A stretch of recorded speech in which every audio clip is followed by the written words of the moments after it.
15ാമത് കേരള നിയമസഭയുടെ 14ാമത് സമ്മേളനത്തിന്റെ 5ാം ദിന വിശദാംശങ്ങളിലേക്ക് സ്വാഗതം.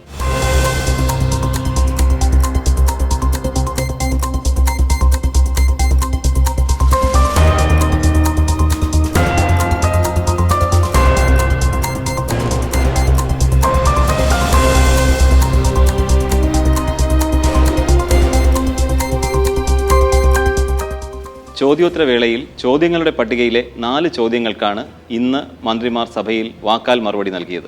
തൊഴിലാളികൾക്ക് മിനിമം വേതനം, ക്ഷേമനിധി ബോർഡുകൾ വഴിയുള്ള ആനുകൂല്യങ്ങളുടെ വിതരണം, ദേശീയപാത 66 നിർമ്മാണത്തിലെ അപാകതകൾ, പൊതുമരാമത്ത് വകുപ്പ് പൂർത്തിയാക്കിയ പ്രവൃത്തികളുടെ വിശദാംശം എന്നിവ സംബന്ധിച്ച അംഗങ്ങളുടെ ചോദ്യങ്ങൾക്കാണ് ബന്ധപ്പെട്ട മന്ത്രിമാർ ഇന്ന് മറുപടി പറഞ്ഞത്.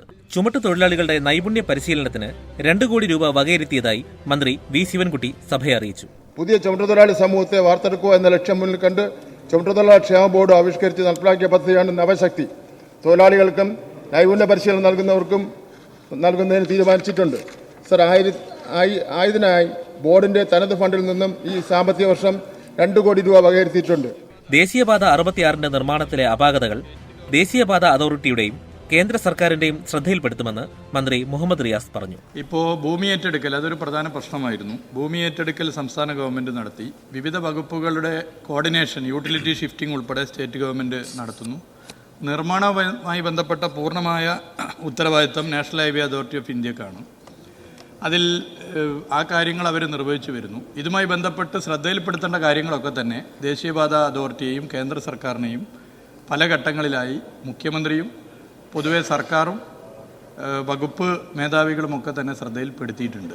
ശബരിമല ശ്രീകോവിലിലെ സ്വർണ്ണപ്പാളി അനുമതിയില്ലാതെ കൊണ്ടുപോയ സംഭവം സഭാ നടപടികൾ നിർത്തിവെച്ച് ചർച്ച ചെയ്യണമെന്ന ഉപക്ഷേപത്തിന് സ്പീക്കർ അനുമതി നിഷേധിച്ചു. പ്രതിപക്ഷത്ത് നിന്ന് തിരുവഞ്ചൂർ രാധാകൃഷ്ണനും മറ്റ് 5 പേരുമാണ് സഭാ നടപടികൾ നിർത്തിവെച്ച് ചർച്ച ചെയ്യണമെന്ന ഉപക്ഷേപത്തിന് നോട്ടീസ് നൽകിയത്. ശബരിമല ശ്രീകോവിലിലെ ദ്വാരപാലക ശില്പം പൊതിഞ്ഞ സ്വർണ്ണപാളി അനുമതിയില്ലാതെ കൊണ്ടുപോയ സംഭവം കോടതിയുടെ പരിഗണനയിൽ ഇരിക്കുന്നതിനാൽ ചർച്ച ചെയ്യാനാവില്ലെന്ന് സ്പീക്കർ വ്യക്തമാക്കി. ചട്ടം 50 പ്രകാരം ഇന്ന് നോട്ടീസ് ലഭിച്ച ഇത് സംബന്ധിച്ച എല്ലാ കാര്യങ്ങളും ബഹുമാനപ്പെട്ട കേരള ഹൈക്കോടതിയുടെ സജീവ പരിഗണനയിരിക്കുന്ന ബോധ്യപ്പെട്ടതിന്റെ അടിസ്ഥാനത്തിൽ കേരള നിയമസഭയുടെ നടപടിക്രമവും കൃത്യനിർവഹണവും സംബന്ധിച്ച ചട്ടങ്ങളിലെ 52 ക്ലോസ് 7 പ്രകാരം നോട്ടീസ് സ്വീകാര്യയോഗമല്ലെന്ന് അറിയിക്കുന്നു.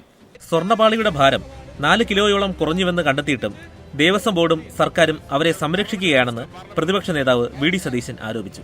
ഇതേ തുടർന്ന് പ്രതിപക്ഷം സഭ വിട്ടിറങ്ങി. ഗൗരവതരമായി അയ്യപ്പ ഭക്തരെയും വിശ്വാസികളെയും മുഴുവൻ വിഷമത്തിലാക്കിയ ഗുരുതരമായ പ്രശ്നമാണ്. ഗവൺമെന്റ് അവരെ സംരക്ഷിക്കുകയാണ്, ദേവസ്വം ബോർഡ് അവരെ സംരക്ഷിക്കുകയാണ്. ഉത്തരവാദിത്തപ്പെട്ട ആളുകളുടെ പിന്തുണയോടുകൂടി 4 കിലോ സ്വർണം ശബരിമലയിൽ നിന്ന് അടിച്ചു മാറ്റിയിട്ട് ഈ സഭയിൽ ഇത് അനുവദിക്കില്ല എന്ന് പറയുന്നത് വളരെ തെറ്റായ ഒരു കീഴ്വഴക്കമാണ്. സാർ, ഞങ്ങൾ അതിൽ പ്രതിഷേധിച്ച് ഞങ്ങൾ വാക്കൌട്ട് ചെയ്യുന്നു. മന്ത്രിമാരായ M P Rajesh, P Rajeev, V N Vasavan എന്നിവർ കോടതിയുടെ പരിഗണനയിൽ ഇരിക്കുന്ന വിഷയം ചർച്ചയ്ക്കെടുക്കേണ്ടതില്ലെന്ന് ചൂണ്ടിക്കാട്ടി. കേരള നിയമസഭയുടെ ചട്ടത്തിലുണ്ട്, പാർലമെന്റിന്റെ ചട്ടത്തിലുണ്ട്. കേരളത്തിലെയും ഇന്ത്യയിലെയും നിയമനിർമ്മാണ സഭകൾ പൊതുവിൽ പാലിച്ചു പോരുന്നൊരു കാര്യമാണ് സബ്ജുഡീസായി കോടതിയുടെ പരിഗണനയിലുള്ള വിഷയം ചർച്ച ചെയ്യാതിരിക്കുക എന്നുള്ളത്. അംഗങ്ങൾ അവതരിപ്പിച്ച വിവിധ ശ്രദ്ധക്ഷണിക്കലുകൾക്ക് ബന്ധപ്പെട്ട മന്ത്രിമാർ മറുപടി നൽകി.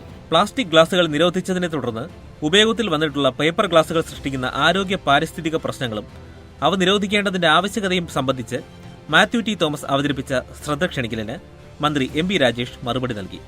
പേപ്പർ ഗ്ലാസുകൾ സൃഷ്ടിക്കുന്ന ആരോഗ്യ പാരിസ്ഥിതിക പ്രശ്നങ്ങൾ ഒഴിവാക്കാൻ നടപടിയായെന്ന് തദ്ദേശ സ്വയംഭരണ വകുപ്പ് മന്ത്രി സഭയെ അറിയിച്ചു.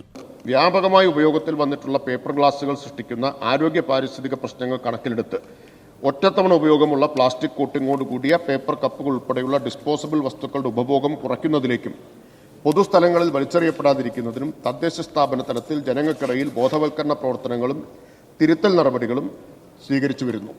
ഇന്ന് സഭയിൽ വന്ന 5 സബ്മിഷനുകൾക്കും അതത് വകുപ്പ് മന്ത്രിമാർ മറുപടി നൽകി.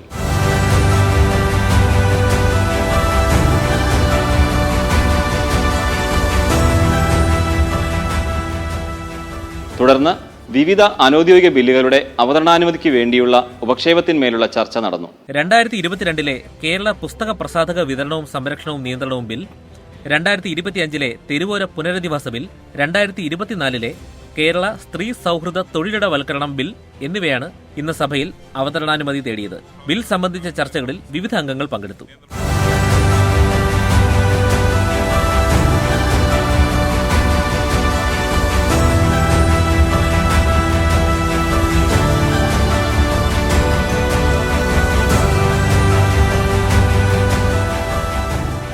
തുടർന്ന് 2021 കേരള സംസ്ഥാന പാഴ്വസ്തു ശേഖരണ തൊഴിലാളി ക്ഷേമനിധി ബില്ലിന്റെ അവതരണാനുമതിക്കുള്ള ചർച്ച അവസാനിപ്പിക്കുകയും ബിൽ പിൻവലിക്കുകയും ചെയ്തു.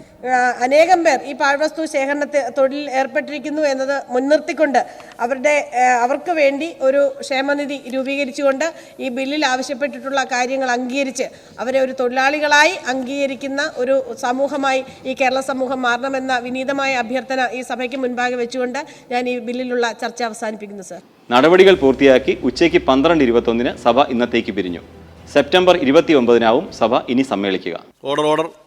സഭ ഇപ്പോൾ പിരിയുന്നതും സെപ്റ്റംബർ മാസം 29 തിങ്കളാഴ്ച രാവിലെ 9 മണിക്ക് വീണ്ടും സമ്മേളിക്കുന്നതാണ്. ഇന്നത്തെ നിയമസഭാ വിശേഷങ്ങൾ പൂർത്തിയായി. നമസ്കാരം.